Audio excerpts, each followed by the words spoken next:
आज तक आपके लिए लेकर आया है ई एजेंडा आज तक।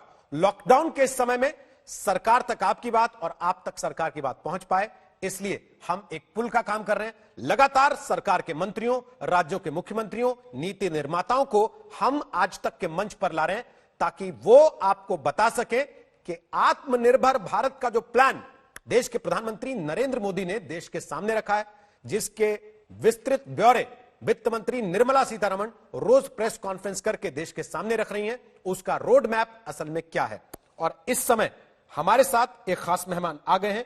वित्त मंत्रालय के मुख्य आर्थिक सलाहकार संजीव सान्याल हमारे साथ इस वक्त मौजूद हैं। संजीव जी, आपका स्वागत है आज तक पर, ई एजेंडा आज तक में। और मुझे उम्मीद है हमने आपको हिंदी में बहुत ज्यादा बोलते हुए नहीं सुना है, लेकिन हिंदी में आज आपसे अच्छी बातचीत होगी। हाँ, करेंगे, जरूर करेंगे। कृषि क्षेत्र को लेकर वित्त मंत्री ने जो सुधार की बातें कही हैं, आपने उस पर कहा कि भारतीय किसान और फूड सप्लाई चेन 700 साल की परेशानी से बाहर निकलेंगे। आप इसको थोड़ा सा एक्सप्लेन करेंगे, क्या है, क्या कहना चाहते हैं?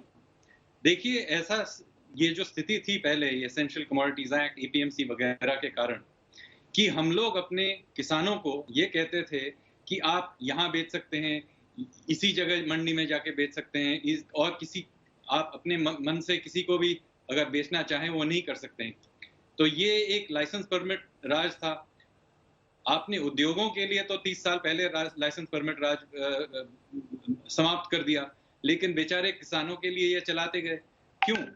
और इस वजह से क्या होता है कि किसानों को ठीक से दाम नहीं मिलता है, उन पे बहुत तरीके के भ्रष्टाचार का सामना करना पड़ता है। तो ये पूरी तरह से हम लोग खोल दे रहे हैं, जिससे किसान अपनी मर्जी से जिसको अपना जो उत्पादन जो भी उगा रहे हैं वो बेच सकेंगे, गेहूं चावल जो भी है। तो एक तरीके से हम लोग उनको आत्मनिर्भर ही तो बना रहे हैं।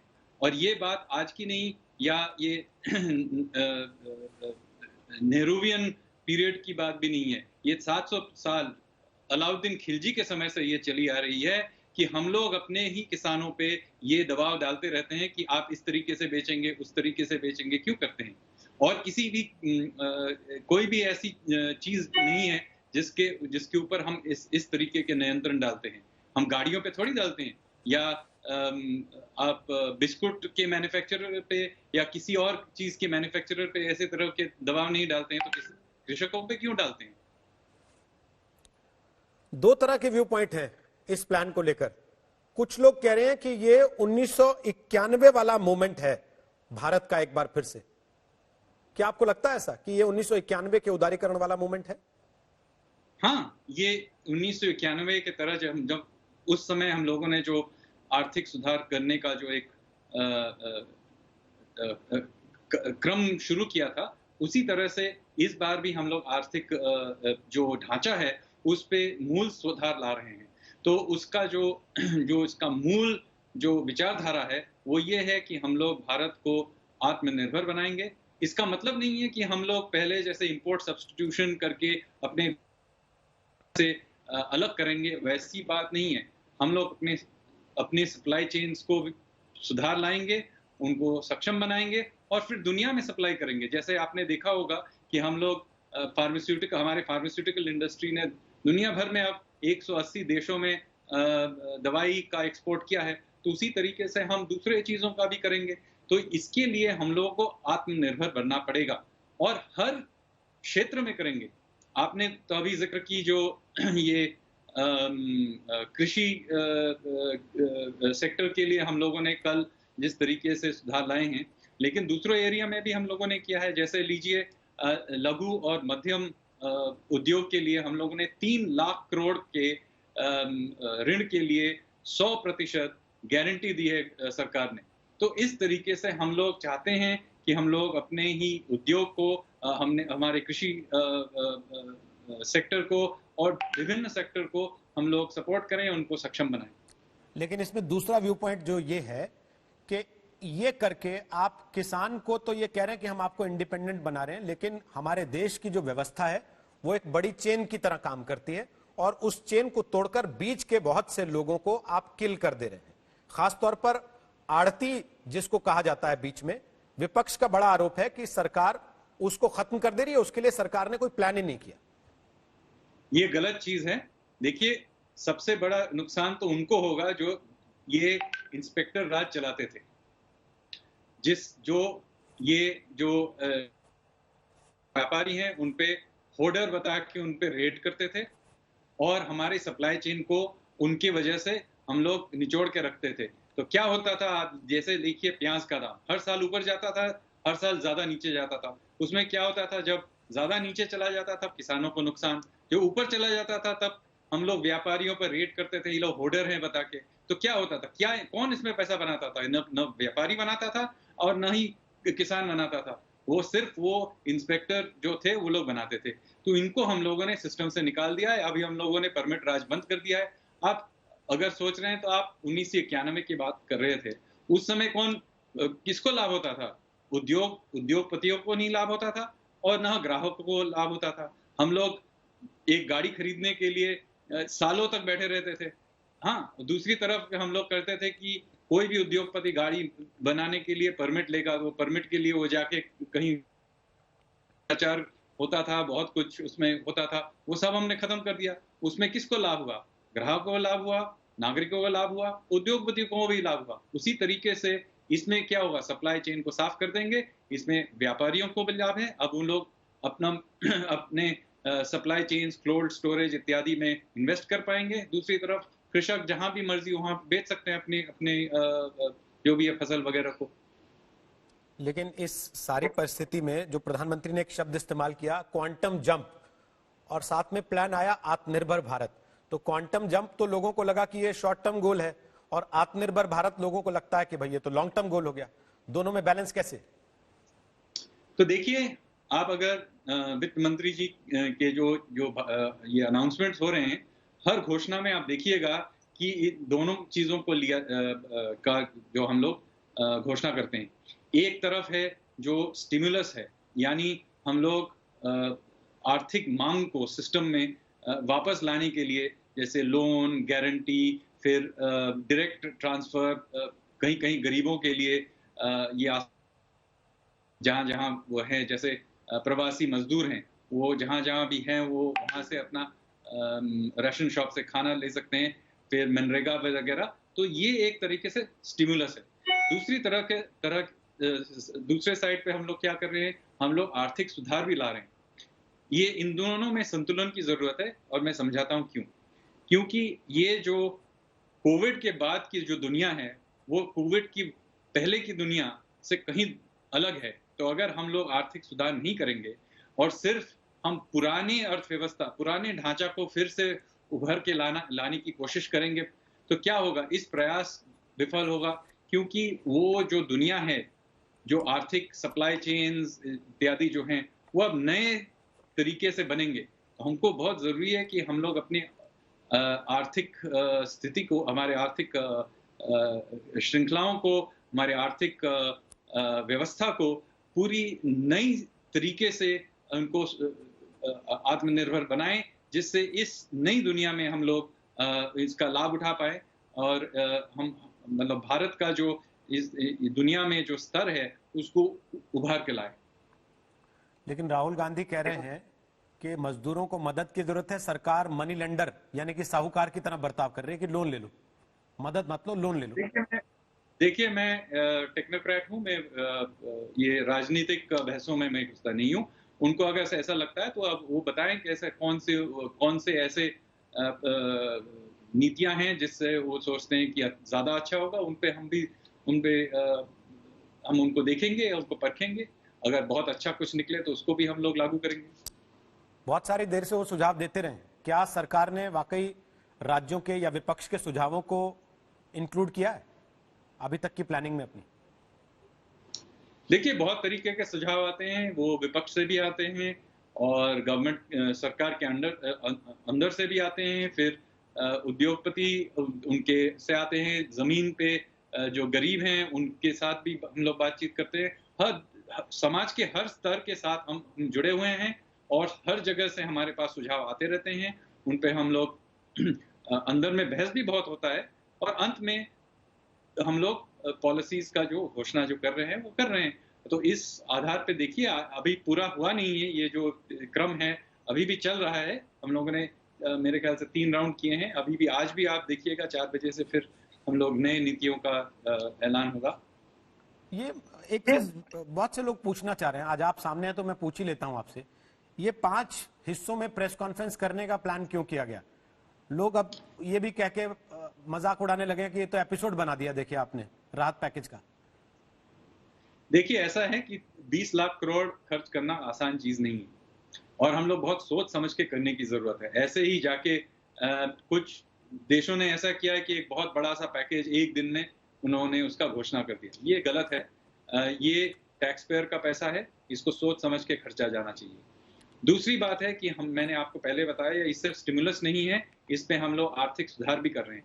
तो इनमें हर एक कदम पे हम सोच समझ के करने की जरूरत है, और हर एक कदम में इनको समझाने की जरूरत है।